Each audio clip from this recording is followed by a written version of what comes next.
घरको ढलाइ गरे जस्तै हो। हर्नियाको जाली राखेर हर्नियालाई टाल्नु भनेको।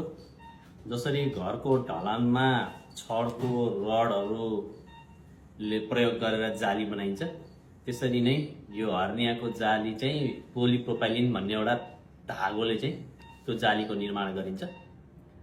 घरमा फलामको रडहरू राखिसकेपछि सिमेन्ट मिसाएर मसला बनाइन्छ।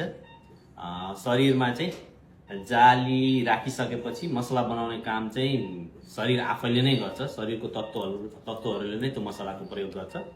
र ढलाइ भइसकेपछि जसरी घरभित्र ढलाइ गरेको ढलानले घर बाहिरको चिजहरूलाई आउन दिँदैन, त्यसरी नै जालीले चाहिँ ढलान भइसकेपछि पेटभित्रको आन्द्रा र बोसोलाई चाहिँ बाहिर आउन दिँदैन। आज हामीले दूरबीन प्रविधिबाट एकजना बिरामीको इन्गुइनल हर्नियाको अपरेसन जारी राखेर गरिरहेका छौँ।